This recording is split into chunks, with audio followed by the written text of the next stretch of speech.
नमस्कार दोस्तों, OCN network में आपका स्वागत है। मैं हूं ओमकार चौधरी। दो विषयों पर खास तौर से बातचीत करेंगे। ममता बनर्जी की नौटंकी, पूरा ड्रामा जो कल कोलकाता में देखने को मिला और आज दिल्ली में देखने को मिला उनके सांसदों के द्वारा होम मिनिस्ट्री के बाहर पूरा मीडिया के सामने एक इवेंट बना करके ऐसा लगता है कि जैसे अब बस इसी के आधार पर ममता बनर्जी अपनी नैया को पार लगाना चाहती है। लेकिन अभी मामला हाई कोर्ट के सामने है, ईडी पहुंच गई है हाई कोर्ट। जिस तरीके से ममता बनर्जी रेड के बीच में घुसी, फाइलें, दस्तावेज वहां से उठा लिए। ईडी का कहना है कि बेहद महत्वपूर्ण दस्तावेज थे जिनको ममता बनर्जी ले गई उठा करके प्रतीक जैन के घर से भी और ऑफिस से भी। और ये कलकत्ता के पुलिस कमिश्नर की मौजूदगी में ये सब मुख्यमंत्री ने किया। हिंदुस्तान के इतिहास में ये पहला अवसर है जब किसी सेंट्रल एजेंसी की रेड हो रही हो, छापेमारी हो रही हो और राज्य का मुख्यमंत्री ही पहुंच जाए उसके ठीक बीच में और बाधा डालने की कोशिश करे, रोकने की कोशिश करे। ये बहुत सीरियस अपराध है। अब इस पर हाई कोर्ट का रुख क्या रहता है, सबकी निगाह उस पर है। लेकिन दिल्ली में जो बवाल हुआ उस पर भी, और आगे ये क्या मोड़ लेगा, इस पर चर्चा करेंगे। दूसरी बड़ी खबर जिस पर चर्चा करेंगे, लालू का पूरा परिवार लैंड फॉर जॉब वाले मामले में फंस गया है। फंसा हुआ तो पहले से ही था। अदालत ने आरोप तय कर दिए हैं, पूरे परिवार पर ही मुकदमा चलेगा। आज अदालत ने आरोप स्वीकार कर लिए, तय कर लिए और अब मुकदमा चलेगा। ये कितना संगीन मामला हो गया है। और सवाल तो लालू पर उठेंगे कि उन्होंने पूरे परिवार को ही जेल में सड़ने का इंतजाम कर दिया है। तो चलिए सीधे जुड़ लेते हैं अवनीश पीएन शर्मा जी के साथ और उन्हीं से समझने की कोशिश करते हैं। अवनीश जी, बहुत स्वागत है। नमस्कार सर। प्रणाम। सभी दर्शकों को भी नमस्कार। जी सर। अवनीश जी, कुछ दृश्य देख लेते हैं। बड़े बड़े मनोहर दृश्य हैं।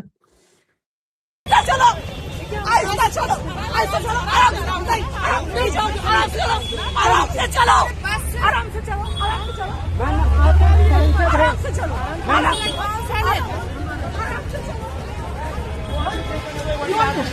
क्या कहेंगे? शेर अमित शाह हाय हाय दीदी को लुटेरा डकैती करके हमारा इंफॉर्मेशन ले रहा है। क्या हो रहा है? देखो ये क्या कर रहे हो आप? अमित शाह को बुलाओ या ऑफिस में। बंगाल में क्या कर रहे हैं अमित शाह? अमित शाह क्या कर रहे हैं? हाँ, ये क्या चोरी कर रहे हैं? बहुत चोरी कर रहे हैं अमित शाह। हाँ, ये क्या? You are being detained now. You are being detained. You are being detained now. You are seeing what is happening with Amit Shah's Delhi police. You are seeing what is happening to MPs. Awanish जी, क्या कहेंगे इन अच्छे अच्छे दृश्यों के बारे में? Delhi police ने बताया टीएमसी के सांसदों को कि ये पश्चिम बंगाल नहीं है, ये कलकत्ता नहीं है, ये दिल्ली है, ये देश की राजधानी है। और आप एक सेंसिटिव एरिया में होम मिनिस्ट्री के सामने जाकर के ड्रामेबाजी करने की कोशिश कर रहे हैं, जो नहीं होने दिया जाएगा। बिल्कुल सर। आज जो कुछ भी नई दिल्ली में हुआ है और गृह मंत्रालय के सामने हुआ है, उससे पहले जो कल हुआ, आपने अपने इंटरव्यू में बताया सर, कल जो कुछ भी हो रहा था, एक सिटिंग चीफ मिनिस्टर जो कुछ भी कर रही थी, मुझे याद आ गया ममता बनर्जी की उस पूरी हरकत को देखने के बाद कि इस देश में सिटिंग चीफ मिनिस्टर रहते हुए जयललिता भी जेल गई थी, लेकिन इज्जत बढ़ गई सर। मैं भर भर के कोसता था जयललिता जी को, उनके भ्रष्टाचार, और आपको याद ही होगा सैकड़ों हजारों जोड़ी सैंडलें, कितनी साड़ियां और क्या क्या। मुख्यमंत्री रहते हुए वो भी जेल गई थी। लेकिन एक शुचिता का पालन किया था। और सर, अभी आज हम लोग लालू प्रसाद यादव के किए हुए प्रारब्ध जो भी हैं उनका नतीजे पर बात करेंगे, लेकिन हकीकत यह है कि चीफ मिनिस्टर रहते हुए ही लालू प्रसाद यादव की भी गिरफ्तारी हुई थी। लेकिन मेरे मन में उनके लिए भी थोड़ी इज्जत बढ़ गई कल ममता बनर्जी को देखने के बाद, कि कम से कम उस व्यक्ति ने अपने मुख्यमंत्री पद का खड़ाऊ अपनी पत्नी ही को दिया सही, लेकिन उसके बाद वो जेल गए। हेमंता सोरेन के प्रति मेरी इज्जत बढ़ गई सर, कि अगर कोई विधिक कार्रवाई होती है, अदालत सम्मत होती है और जेल जाना पड़ता है चार्जेस के अगेंस्ट, तो भी उन्होंने एक राजनीतिक नैतिक शुचिता का पालन किया। और तो और सर, इस दौर के सबसे अराजक मुख्यमंत्री अरविंद केजरीवाल, जिन्होंने मुख्यमंत्री रहते हुए जेल के अंदर से सरकार तक चला ली, एक बार मैं उन्हें भी ममता बनर्जी के मुकाबले ठीक समझता हूं। क्यों? कारण क्या है सर? ममता बनर्जी कल कहां पहुंची थी? क्या वो ईडी की कार्रवाई टीएमसी के ऑफिस में चल रही थी? नहीं चल रही थी। क्या वो मुख्यमंत्री कार्यालय में चल रही थी? नहीं चल रही थी। क्या वो ममता बनर्जी के घर पर चल रही थी? अभिषेक बनर्जी के घर पर चल रही थी? उनके किसी सांसद, किसी मंत्री, किसी विधायक के घर पर चल रही थी? नहीं चल रही थी।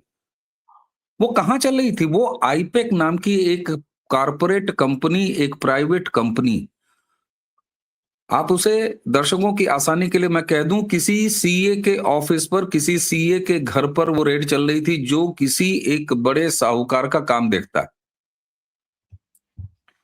प्रशांत किशोर की ये पुरानी कंपनी है, मालिक प्रशांत किशोर थे। प्रशांत किशोर ने इसे बेचा या इससे अलग हुए, जो भी मैटर है, ये हमारे डिस्कशन का पार्ट नहीं है। उन्होंने एक मिस्टर जैन को ये कंपनी सौंप दी। और कोयला घोटाले के मामले में जब ईडी क्या तलाशती है? ईडी सोना चांदी नहीं तलाशती, ईडी मनी ट्रेल तलाशती है। और मनी ट्रेल हमेशा मैं कहा करता हूं, और दुनिया जानती है सर, कि क्यों सीबीआई के मुकाबले ईडी को ज्यादा खतरनाक मानते हैं ये जितने भी आर्थिक अपराधी हैं। कारण ये कि पैसा जब जगह ए से लेके जगह बी तक जाता है तो वो अपने पदचिन्ह छोड़ के जाता है, और ईडी इसीलिए ज्यादा खतरनाक और घातक मानी जाती है इन सारे जो भ्रष्टाचारी हैं उनके पीछे, क्योंकि मनी ट्रेल को पकड़ के ईडी चलती है और उससे उसको स्रोत मिलता है, और रुपए के पदचिन्ह को, लक्ष्मी के पदचिन्ह को पकड़ते पकड़ते वो अपराधी तक पहुंच जाती।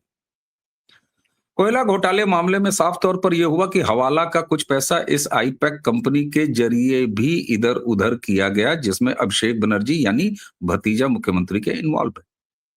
एग्जैक्टली। आप कल्पना कीजिए सर कि अपने मुख्यमंत्री कार्यालय को बचाते हुए जयललिता हो, चाहे लालू प्रसाद यादव हो, हेमंता हो, ये हेमंत सोरेन है, सॉरी हेमंत सोरेन है वो हो, चाहे अरविंद केजरीवाल हो, एक बार इनकी एक स्तर आप स्वीकार कर सकते हैं। लेकिन ममता बनर्जी जैसे ही ये पता चलता है कि एक उनको सेवा देने वाली कंपनी, उसके मालिक के घर पर ईडी की रेड चल रही है और उसके ऑफिस पर रेड चल रही है 2 जगह, और 4 जगह दिल्ली में भी रेड चल रही थी, कुल 6 जगह रेड चली है इस पूरे एस्टेब्लिशमेंट पे। क्यों? क्योंकि हवाला के मनी ट्रेल मिले।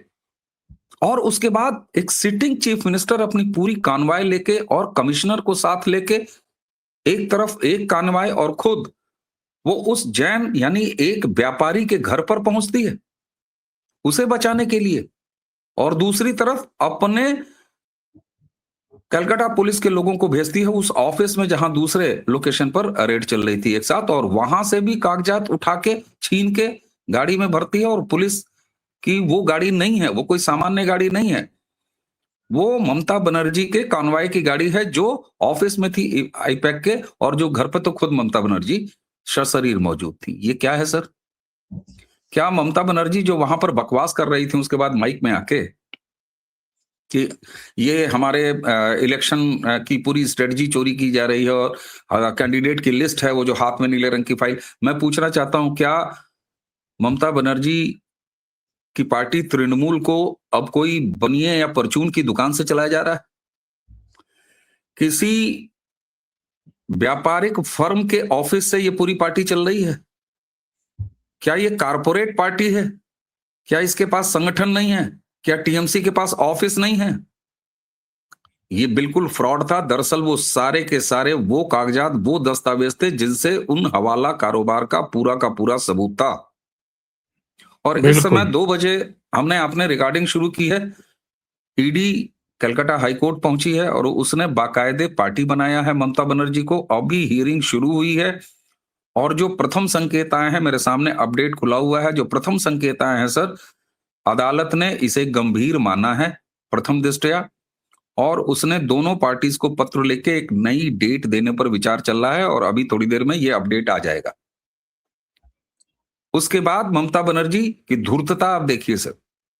मतलब इस देश में ये पहला और मुझे लगता है कि इससे बड़ा शर्मनाक वाकया और कोई नहीं हो सकता कि एक मुख्यमंत्री सड़क पर इस तरीके से दौड़ रही है जैसे उसकी चोरी पकड़ी गई हो, और बिल्कुल वो बेतहाशा जिस तरीके से, आप देखिए वो उस वीडियो को, अगर कल वाले वीडियो को देखे कोई, ममता बनर्जी गाड़ी से निकलती हैं, इतनी अफरा तफरी और इतनी बदहवास कि वो पहले राइट साइड घूमती हैं, उनको फिर बताया जाता है कि राइट साइड नहीं, इधर है घर, वो फिर इधर भागती हैं। वो ठीक उसी तरह जैसे किसी की चोरी पकड़ी गई हो, और वो अपने किसी भी मान मर्यादा की चिंता किए बगैर अपराधियों को, सर हमने नोट खाते हुए देखा है, नोट जलाते हुए देखा है, जब हाथ लाल हो जाते हैं तब मैंने भागते हुए देखा है। ममता बनर्जी की हरकत एक सिटिंग चीफ मिनिस्टर के रूप में इससे ज्यादा कल कुछ नहीं थी।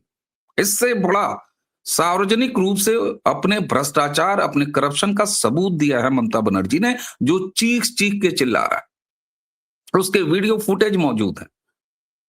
और अब ईडी ने एक और अदालत में दाखिल किया है एक प्रार्थना पत्र, जिसमें उन्होंने कहा है कि इस पूरे मामले की जांच सीबीआई कराई जाए।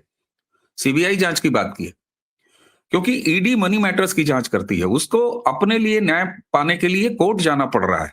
इससे बड़ा शर्मनाक कुछ नहीं हो सकता। बहुत सारे लोग, मैं देख रहा हूं कि जहां भी इस तरह की बातें चल रही हैं, वहां लोगों के कमेंट आ रहे हैं। अभी ईडी का मैं थ्रेड देख रहा था, ईडी ने भी बाकायदे कल इंग्लिश में अपडेट किया, एक प्रेस रिलीज किया, आज हिंदी में और बंगाली, इन तीनों लैंग्वेज में उसने अपडेट किया है कि क्या पूरी प्रक्रिया रही, किस लिए ये जांच चल रही थी, क्यों हम रेड मारे थे।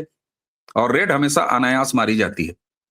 वहां कुछ लोगों ने, एक आध कमेंट में पढ़ रहा था वीडियो पे आने से पहले सर, लोगों ने लिखा कि साहब ऐसे कैसे हो सकता है, ईडी के खिलाफ भी कार्रवाई होनी चाहिए कि कैसे इतने महत्वपूर्ण सबूत और कागजात कोई उनके हाथ से उड़ा के ले गया। साहब ईडी कोई इन्फोर्समेंट डायरेक्टरेट है, वो मनी ट्रेल के लिए काम करती है, वो असलहे लेके कहीं ईडी नहीं जाती। बहुत ज्यादा होता है तो वो लोकल सपोर्ट मांगती है। और जो ममता बनर्जी अपने कमिश्नर, अपने पुलिस से डॉक्यूमेंट छिनवा रही है, उस ममता बनर्जी से इस तरह की अपेक्षा करना कि वो पुलिस का सपोर्ट दे देंगी ईडी की कार्रवाई के लिए, नहीं संभव है। और मैं अब बता रहा हूं सर, ये सारी स्थितियां अंततः ममता बनर्जी को उस तरफ ले जा रही हैं जहां जाने से, जो करने से नरेंद्र मोदी या गृह मंत्रालय अब तक बच रहा था, ये स्वतः अपने आप जा रही हैं। आपको ध्यान होगा सर, एसआईआर पर बात करते हुए मैंने आपसे 2-3 चीजें कही थी कि ममता बनर्जी के आगे कुआं और पीछे खाई है। एसआईआर की लड़ाई वो हार चुकी है। एसआईआर के समय उन्होंने ये कहा था कि एसआईआर हम होने नहीं देंगे। एसआईआर हुआ। एसआईआर होने के बाद वहां मतदाता सूची का शुद्धिकरण हुआ, उसे भी नहीं रोक सकी। और अब उनको पूरी तरीके से ये हताशा हो चुकी है और केवल वितंडावाद, अराजकता। और अब वो जान रही हैं कि सरकार तो गई ही गई, लेकिन अब जेल जाने की भी दिन नजदीक आ रहे हैं और उनके भतीजे जेल जाएंगे। निश्चित तौर पर ममता बनर्जी इतनी श्रूड और स्मार्ट तो हैं कि उन्होंने अपनी छाया दूर रखी होगी, लेकिन जिस तरीके से कल वो बदहवास नजर आ रही थी और जिस तरीके से वो बिल्कुल इस तरह हरकत है कि मैं उसको अगर देशज की लैंग्वेज में कहूं तो एक सिटिंग चीफ मिनिस्टर बिल्कुल चिरकुटाई कर रही थी सर। इससे बड़ा तमाशा कुछ नहीं हो सकता। प्रतीक जैन के घर पहुंची, घर से निकल करके सीधे उसके ऑफिस की दौड़ लगाई। यानी दोनों जगह कुछ ऐसे दस्तावेज रखे गए थे उनके द्वारा या उनकी सरकार के द्वारा या उनकी पार्टी के द्वारा।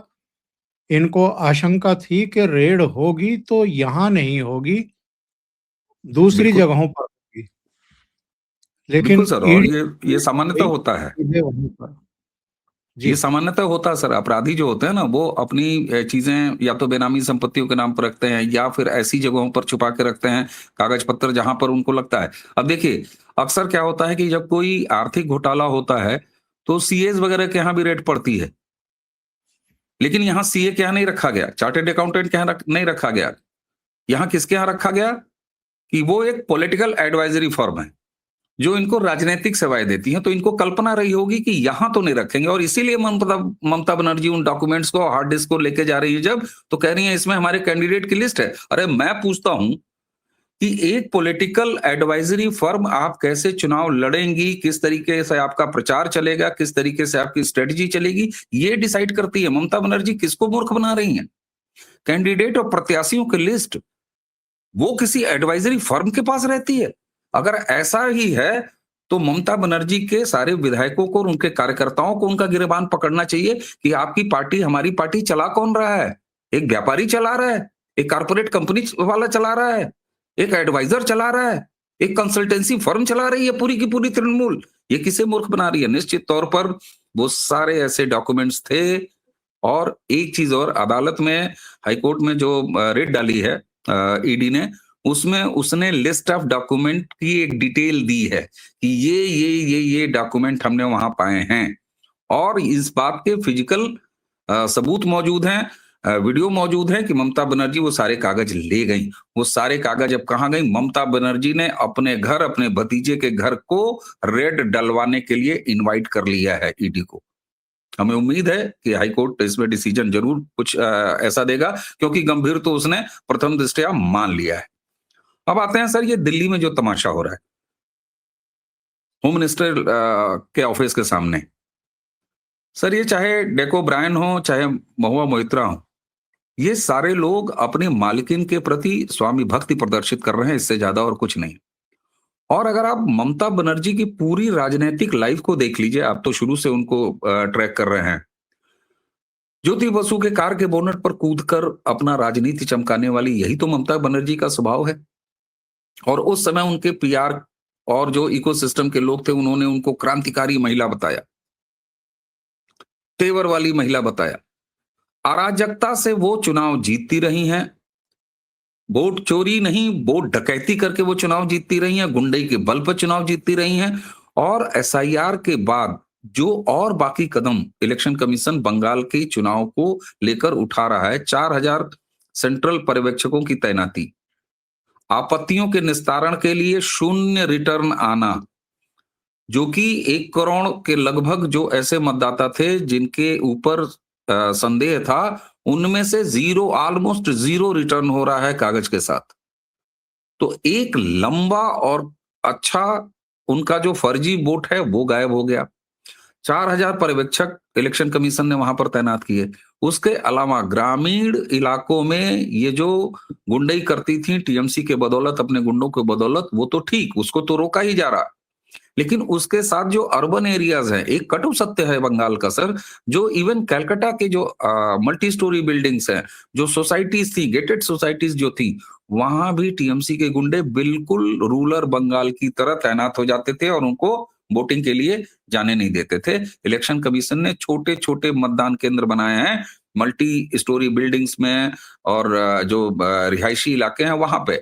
ये सारी स्थितियां, और उसके ऊपर सर बांग्लादेश में हो रहा जितना भी हिंदुओं के प्रति अत्याचार है, बंगाली अपनी खुली आंखों से बंगाल में बैठ के देख रहा है। पिछली बातचीत में मैंने आपसे बताया था, मेरे निजी सूत्रों के आधार पर एक एक घर के अंदर ये सेंटिमेंट पैदा हो चुका है कि अब ममता बनर्जी को अगर एक भी चांस मिला तो वो पूरे बंगाल की डेमोग्राफी बदल के रख देंगी, और बंगाल में हिंदुओं की हालत वही होगी जो बांग्लादेश में हो रही है।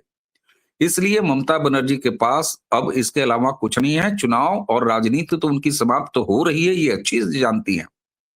अब सिर्फ वो इस बात की कवायद कर रही हैं कि थोड़ा सा विक्टिम कार्ड, थोड़ी सी अराजकता, थोड़ी सी अगर उनको कहीं से सहानुभूति मिल जाए, उसकी तलाश में है, और साथ ही उनका प्यारा भतीजा, उनका पूरा भ्रष्टाचार वो न खुल जाए और जेल न चला जाए, इसको बचा रही हैं। लेकिन मैं एक बात के लिए साधुवाद दूंगा, बहुत सारे लोगों को ये अपेक्षा होगी और शिकायत भी रहती है कि 356 मोदी जी क्यों नहीं लगा रहे, कब नहीं लगा रहे। लेकिन मैं सर एक चीज मानता हूं, 356 या राष्ट्रपति शासन सर्वोत्तम इलाज है, मैं ये मानता हूं।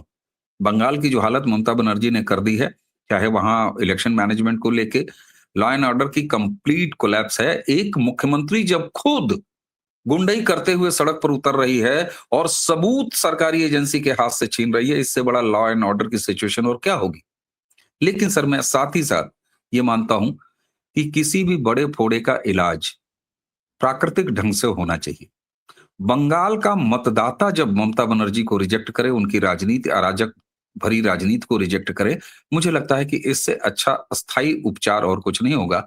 इसलिए मैं अब भी ये मानता हूं, हालांकि अगर 356 लग जाए तो मैं स्वागत करूंगा, मैं मुंह मीठा करूंगा, मैं सबको बधाई दूंगा, मुझे संतोष होगा। लेकिन फिर भी मैं मानता हूं कि सर कि डंडे के बल पर इस तरीके से अगर कहीं लोकतांत्रिक बदलाव किया जाए, इससे लाख गुना बेहतर है कि उसका प्राकृतिक इलाज हो और बंगाल का मतदाता खुद इस बात की व्यवस्था करे कि ऐसी अराजक राजनीति करने वाली ममता बनर्जी सत्ता से बाहर हो।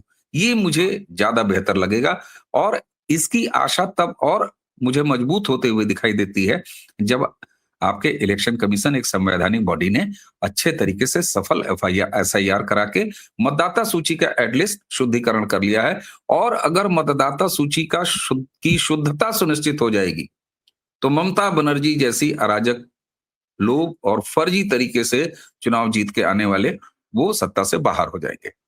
मुझे लगता है कि गृह मंत्रालय ने जिस तरीके से दिल्ली पुलिस ने कार्रवाई की है और टांग के उठा के ले गए ममता बनर्जी और DK ओब्रायन को, ऐसे ड्रामाबाजों की यही गति होनी चाहिए। इनसे और निर्ममता से और कड़ा कार्रवाई करते हुए निपटना चाहिए। निश्चित तौर पर प्रधानमंत्री का वो सूत्र मुझे अब स्वागतपूर्ण लगता है कि ये ड्रामे की जगह नहीं, डिलीवरी की जगह है। तो आज ड्रामा करने वालों को दिल्ली पुलिस ने डिलीवर करके दिखा दिया है और ये अच्छा है सर।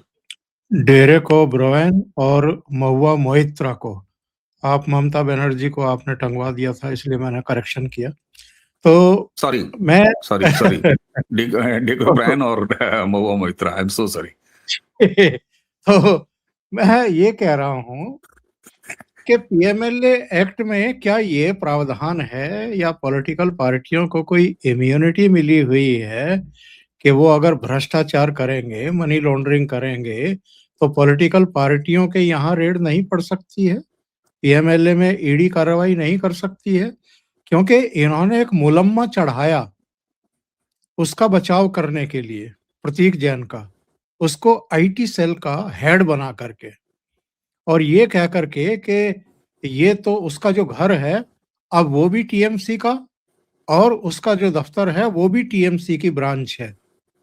तो आप पॉलिटिकल पार्टी के रंग में रंग करके, अगर किसी ने भ्रष्टाचार किया है, अगर मनी लॉन्ड्रिंग में वो वांछित है, उसके खिलाफ जांच एजेंसी वहां तक पहुंची है, तो उसके यहाँ क्या उसको इम्यूनिटी मिली हुई है कि उसके यहाँ रेड नहीं हो सकती? सर अरविंद केजरीवाल के शराब घोटाले के केस में इसका उदाहरण है। क्या उनके ऑफिस बेरर्स के घर पर रेड नहीं पड़ी? क्या उनके मंत्रियों के घर पर रेड नहीं पड़ी? और इन्हीं ममता बनर्जी के यहाँ जब वो शिक्षक घोटाले में इनका मंत्री, उसके घर रेड नहीं पड़े? बिना रेड पड़े, बिना सबूत इकट्ठा किए वो बरामदगी हो गई थी और अगले के ऊपर कानूनी कार्रवाई हुई थी। और आज ये स्पेशल कोर्ट बनी होगी, लेकिन क्या लालू प्रसाद यादव वो पॉलिटिकल व्यक्ति नहीं थे? महाराष्ट्र में अनिल देशमुख के गृह मंत्री रहते हुए उसके यहाँ रेड पड़ी है। नवाब मलिक के मंत्री रहते हुए रेड पड़ी हैं। रेड पड़ी तो कहां इम्यूनिटी मिली हुई है सर? और ये बताता है कि ममता बनर्जी की चोरी पकड़ी गई है और उस चोरी को पॉलिटिकल मुलम्मा, और मैं कहता हूं कि जैन आपकी पार्टी का अध्यक्ष हो जाए, आप बना दीजिए उसको, IT सेल छोड़ दीजिए, आप पार्टी का अध्यक्ष बना दीजिए। लेकिन अगर हवाला कारोबार आपके पार्टी का अध्यक्ष कर रहा होगा तो उसको इम्यूनिटी मिली हुई? बिल्कुल नहीं मिली हुई। ममता बनर्जी की ये छटपटाहट ये बताती है कि वो घबराहट में उठाए गए कदम हैं इनके, और केवल वो अब बदहवासी की स्थिति में है। तो अब वो चाहे कितना भी पॉलिटिकल कवर फायर दें उस जैन को और उसके किए कुकर्म को, ये बचने वाली नहीं है। और ED के सबूत सर अकाट्य सबूत होते हैं। अगर किसी भ्रष्टाचारियों ने, अगर किन्हीं भ्रष्टाचारियों ने सबसे ज्यादा मार खाई है तो वो ईडी सिखाई है। ईडी से हड्डियां कांपती हैं सर इनके, क्योंकि वो जानते हैं कि ईडी का सबूत ऐसा सबूत होता है। और अब ईडी ने एक कदम और आगे बढ़ के इसमें क्रिमिनल कॉन्स्पिरेसी की जांच, क्योंकि ईडी उसके लिए सक्षम एजेंसी नहीं है कि वो क्रिमिनल कॉन्स्पिरेसीज की जांच करे, तो इसलिए खुद ईडी ने इनिशिएट किया है कोर्ट में कि हम इसमें सीबीआई इंक्वायरी भी चाहते हैं। ममता बनर्जी गले तक फंस चुकी हैं और बहुत सारे लोगों को आशंका होगी गृह मंत्रालय के काम करने के तरीके पर। मैं पूरी तरह आशान्वित हूं कि सर्वोच्च कार्रवाई और अंतिम मुहाने पर पहुंची हुई कार्रवाई, गृह मंत्रालय जिस तरीके से गंभीर है, उस गंभीरता को बहुत जल्द रिजल्ट के रूप में परिवर्तित होते हुए हम सारे लोग देखेंगे। इसका सबसे ज्यादा एहसास ममता बनर्जी को स्वयं है। अवनीश जी, अब जरा चलते हैं कि लालू परिवार जो है वो पूरे का पूरा लैंड फॉर जॉब घोटाले मामले में आकंठ फंस चुका है। आरोप तय कर दिए हैं कोर्ट ने, सब पर चलेगा।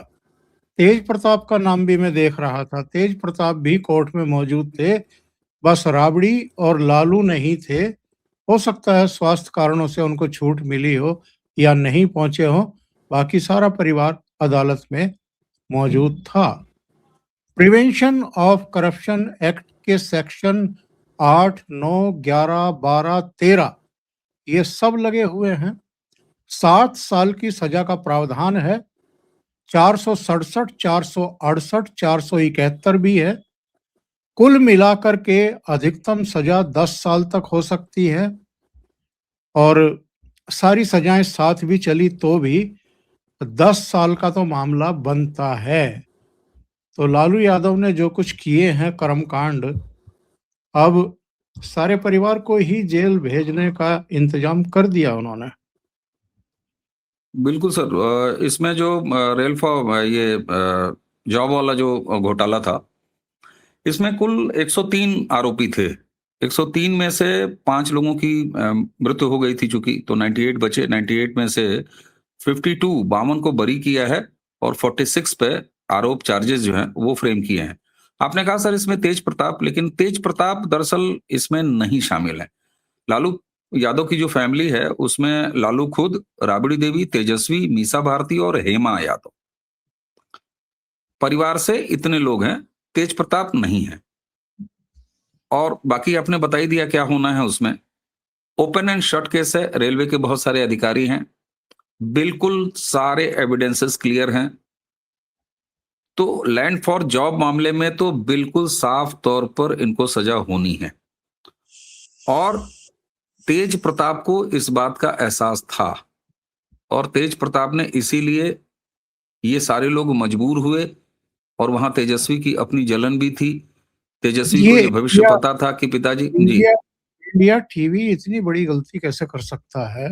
नहीं, गलती है देखिए, ये इंडिया टीवी की पोर्टल पर है, खबर पढ़ता हूँ। लैंड फॉर जॉब घोटाला मामले में लालू प्रसाद यादव की फैमिली को बड़ा झटका लगा है।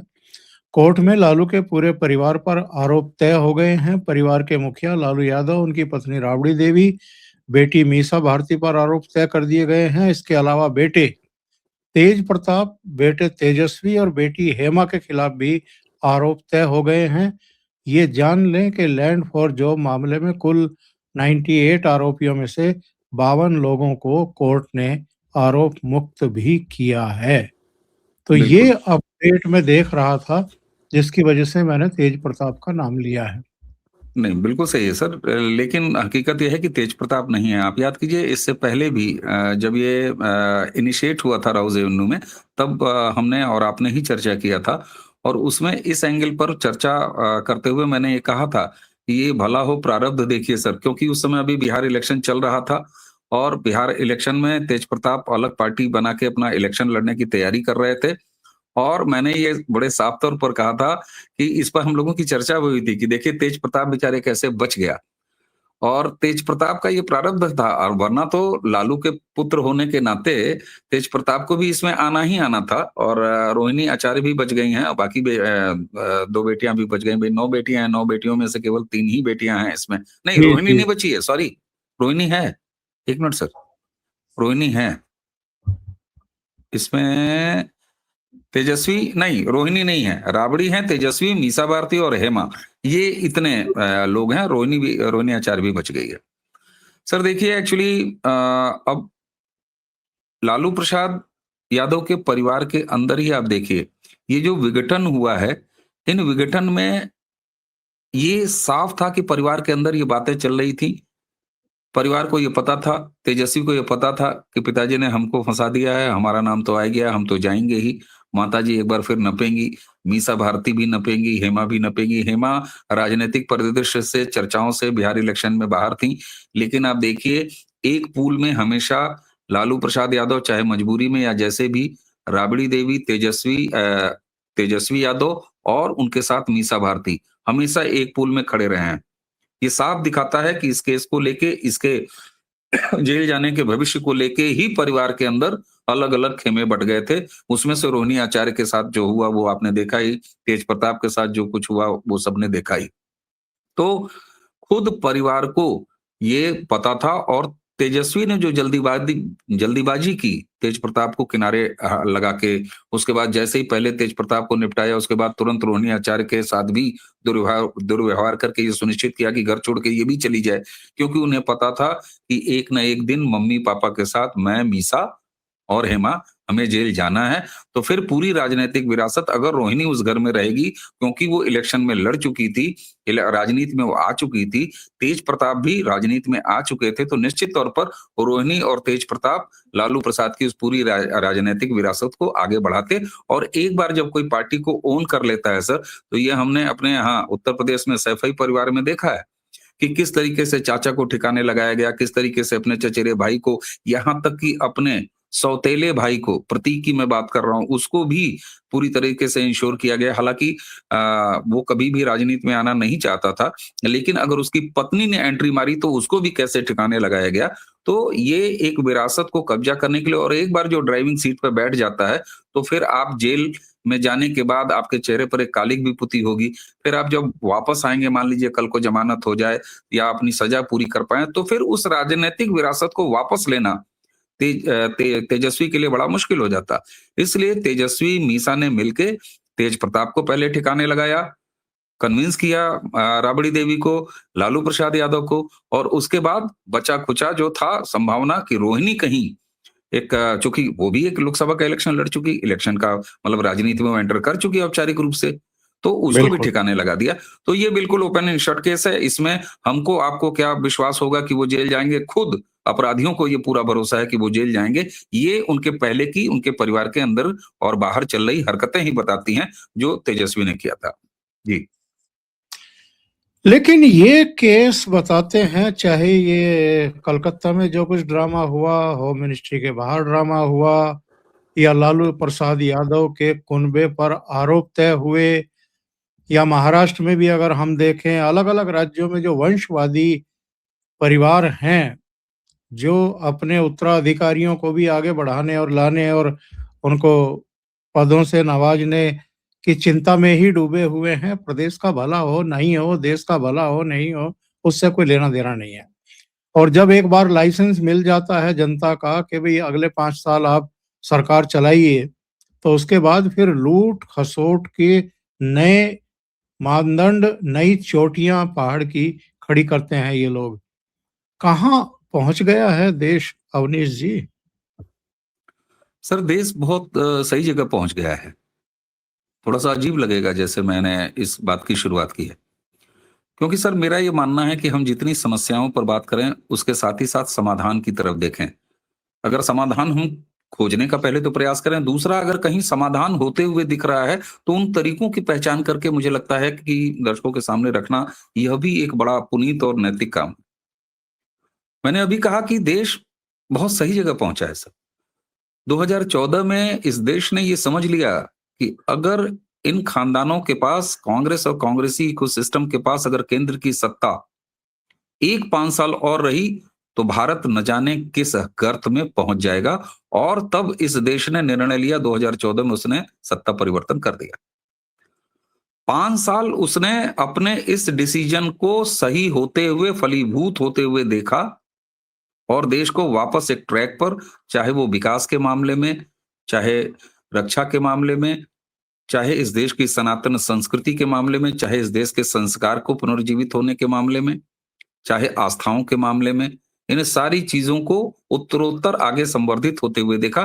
2019 में देश ने एक फिर अच्छा डिसीजन किया और उसके बाद उसी सरकार को रिपीट किया। 24 में एक बार, तीसरी बार रिपीट किया। इसी के साथ साथ प्रदेश स्तर पर भी देश ने इलाज खोजना शुरू कर दिया है। बिहार में आखिर देश ने ही, बिहार के मतदाताओं ने इलाज किया ना सर। न उसने परिवारवाद को माना, न उसने जातिवाद को पहचाना, उसने विकास के साथ राष्ट्रीय भावना और सनातन संस्कृति और बहुसंख्यकों की भावना का आदर करने वाली एक ऐसी राजनीति को अपना समर्थन दिया जिसमें दो अलग अलग पार्टियां थी। बिहार में अगर नीतीश कुमार सेंटर में थे तो वहां पर नरेंद्र मोदी यानी भारतीय जनता पार्टी का कॉम्बिनेशन है, यानी एनडीए को। उत्तर प्रदेश में देखिए सर, 2017 में परिवारवाद की राजनीति को इसी देश की जनता, उत्तर प्रदेश के मतदाताओं ने समाप्त किया। इलाज खोजा सर, समाधान खोजा, देश सही जगह पे पहुंचा है सर।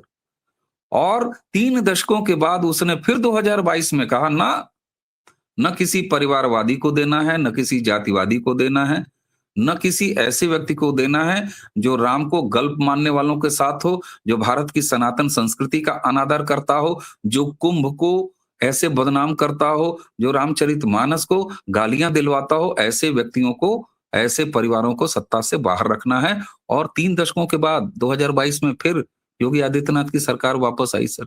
उसने राजस्थान में निर्णय लिया, उसने हरियाणा में निर्णय लिया, महाराष्ट्र में आप देखिए सर, केवल 2 लाख का लोकसभा में मत प्रतिशत का अंतर था, तो एक हल्का सा झटका लगा महाराष्ट्र में, जैसे उत्तर प्रदेश में लगा। लेकिन विधानसभा में महाराष्ट्र की जनता ने उस भूल को सुधार लिया। और तो और सर, शहरी निकायों में उसी को रिपीट रखा। बीएमसी में आप 16 तारीख को देखेंगे वही धारा अब तक चलते हुए दिखाई दे रही है। तो मतदाताओं ने, इस देश ने अब समाधान खोजना शुरू किया है। आप देख रहे हैं केरल में किस तरीके से उसके समाधान की एक झलक आपको दिखाई देती है। वेस्ट बंगाल में ममता बनर्जी का ये सारा फ्रस्ट्रेशन उसी समाधान की तरफ बढ़ते हुए जनता की प्रतिक्रिया है। क्यों? क्योंकि ममता बनर्जी भी जान रही है जनता एक अस्थायी समाधान खोज रही है। तो निश्चित तौर पर देश बिल्कुल सही जा रहा है सर, बिल्कुल सही तरीके से है और सही समाधान की तरफ पहुंच रहा है। और इसी को देखते हुए सनातन को डेंगू मलेरिया कहने वाले सुदूर, अगर आप देखें तमिलनाडु की राजनीति में भी, वहां पर भी सतर्कता है। और अच्छी बात यह है कि राष्ट्रवाद की राजनीति करने वाले अब अपने पैन इंडिया विस्तार को लेकर काफी गंभीर हैं और अच्छी तरह से काम कर रहे हैं जी। तो मुझे लगता है सर कि देश इनका इलाज खोज रहा है और कर रहा है। अब जरा दर्शकों को नरेंद्र सरेंडर की मैं असलियत बताना चाहता हूं। एक वीडियो आया है अमेरिका के वाणिज्य मंत्री का, जरा सुन लीजिए। I had negotiated them at a contract and set the whole deal up. But let's be clear, it's his deal. Yeah. Okay, he's the closer. He does the deal. So I said, you got to have Modi. It's all set up. You have to have Modi call the president. And they were uncomfortable doing it. So Modi didn't call. Wow. So that Friday left. Middle of the next week, we did Indonesia, the Philippines, right? Vietnam. We announced a whole bunch of deals. Malaysia. So we did these whole bunch of deals. So that's like, That staircase. and they were at, and because we negotiated them and assumed India was going to be done before them, I had negotiated them at a higher rate. So now the problem is the deals came out at a higher rate. Right. And then India calls back and says, oh, okay, we're ready. I said, ready for what? सीधे सीधे वो स्वीकार कर रहे हैं कि मोदी झुके ही नहीं, उन्होंने ट्रंप को कॉल तक नहीं किया। सर अब इसको क्या कहा जाए? ट्रंप चाचा या तो सनक गए हैं या तो इनका वाणिज्य मंत्री सनक गया है। मतलब ये दोनों जिम्मेदार ओहदेदार है ना। एक तरफ ट्रंप कहते हैं कि नरेंद्र मोदी जी ने ऐसा किया और दूसरी तरफ उनके वाणिज्य मंत्री और डीलिंग मिनिस्टर तो यही है।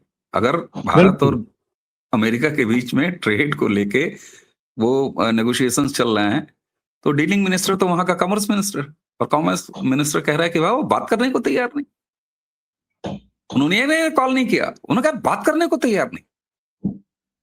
और हाँ, इंडिया ने फाइनल डील अपनी उठा के दे दिया है ट्रेड के प्रति कि भैया देखो, ये जो आपने 25% रशियन तेल वाला एक इंपोज किया है, इसको तो पूरा हटा लो, और दूसरा आप जो दूसरा 25% रखे हो, टोटल जो 50% है, अब तुम धमकी 500 की दे रहे हो, करा लो, लेकिन ये 25% है, इसको भी आप 15% करो।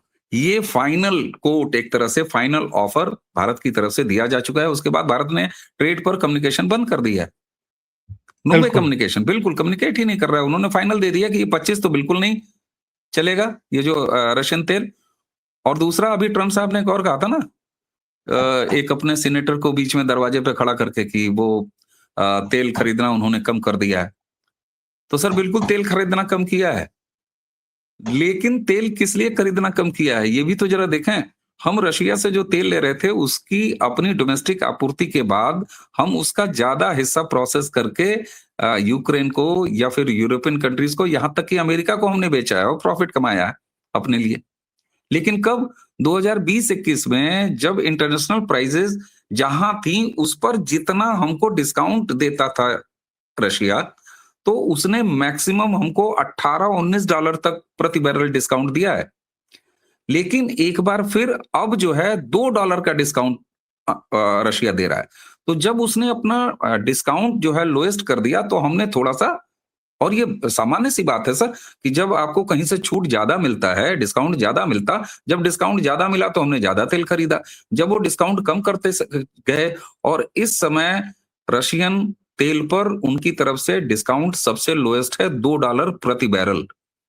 इससे इसका जो नेक्स्ट लोएस्ट था वो $3 था, और ये हाईएस्ट गया था $18 तक, और बीच में उन्होंने $8 प्रति बैरल दिया, $10 दिया, $18। जब 18 दिया तो हमने हाईएस्ट ऑयल परचेज किया उनके यहाँ से। तो ये तो सामान्य सा बिजनेस व्यवहार है, इसमें ट्रम्प का कहां से कोई मामला आ गया? ये अलग बात है सर कि हम हमारे यहाँ जो है किसी वजह से अपना दरवाजा बंद रखें, और कोई पड़ोस का एक बड़बोला आदमी कहे कि साहब देखिए मोहल्ले का बड़बोला हमारे डर से उन्होंने अपना दरवाजा बंद कर दिया। अरे हमने कुत्तों के आने से रोकने के लिए अपना दरवाजा बंद किया, भाई बड़ा बाढ़ लगाई है। तो ट्रम्प की स्थिति सर इस समय दूसरे लेवल पर जा रही है, और इनके यहाँ कंट्राडिक्शन भरे पड़े हैं। मिड टर्म इलेक्शन आ रहा है, उनकी अपनी घर में वाट लगी पड़ी है, अमेरिकन इकोनॉमी की वाट लगी पड़ी। अभी तो एक ऑफिशियल डॉक्यूमेंट आया, ऑपरेशन सिंदूर के दौरान कितनी मर्तबा पाकिस्तान ने उनको अप्रोच किया, और भारत ने, हमारे प्रधानमंत्री ने खुद कहा कि हमने फोन ही नहीं उठाया उनके वाइस प्रेसिडेंट का। लेकिन सवाल ये है सर कि जब हमारे यहाँ कुछ लोग उधार के सिंदूर से सुहागिन बनने के प्रयास में हों, हमेशा कभी उनको गर्भ ठहर जाता हो बांग्लादेश का, कभी नेपाल का, और कभी अचानक उनके पेट में वेनेजुएला मचलने लगे। पृथ्वीराज चौहान जी का नाम रख के मोहम्मद गोरी की हरकतें करने वाले कांग्रेसी इकोसिस्टम के लोग, तो हमारे यहाँ सर स्थिति थोड़ी सी अलग हो जाती है, और हमें आपको ऐसे मामलों पर भी बातचीत करनी पड़ती है। वरना तो अमेरिका के साथ ट्रेड डील हमारी सरकार का काम है, हमारे वाणिज्य मंत्री का काम है। उनका वाणिज्य मंत्री कह रहा है कि उन्होंने हमें मुंह नहीं लगाया, वो बात करने को तैयार नहीं थे, और आप यहाँ पर उधारी के सिंदूर से अपने आप को सुहागिन बनते हुए कुछ लोग यहाँ घूम रहे हैं। तो सर क्या करिएगा? ये भारत का दुर्भाग्य है कि हमारे पास एक ऐसा विपक्ष है जो एक पार्टी, एक प्रधानमंत्री, एक नेता का विरोध करते करते भारत का विरोध कर रहे हैं। और इसीलिए मैं फिर वही बात अपनी अंतिम कहूंगा कि कम से कम 2014 से भारत में सांस्कृतिक क्रांति करके हम भारतीयों ने अपने लिए सही रास्ता खोज लिया है। इसलिए देश बिल्कुल सही ट्रैक पे है सर। आप देखिए जितनी नकारात्मक शक्तियां हैं वो किनारे लग रही। बिल्कुल सही कह रहे हैं। और अब तो भारत ने कह दिया है कि भैया 500 क्यों, 1000-2000 टैरिफ लगाओ ना, 500 में तुम्हें मजा नहीं आएगा, हमें भी मजा नहीं आएगा। सर 22% हमने अपना एक्सपोर्ट बढ़ा लिया, तो लगाओ तो तुम। हाँ, बढ़ाओ जितना बढ़ा सकते हो, ऊंचे उड़ो जितना उड़ सकते हो, इससे भारत की सेहत पर कोई फर्क नहीं पड़ रहा। अवनीश जी बहुत बहुत धन्यवाद जुड़ने के लिए, इतना समय देने के लिए, और बहुत महत्वपूर्ण मुद्दों पर चर्चा करने के लिए। Thank you so much. नमस्कार। प्रणाम सर, नमस्ते।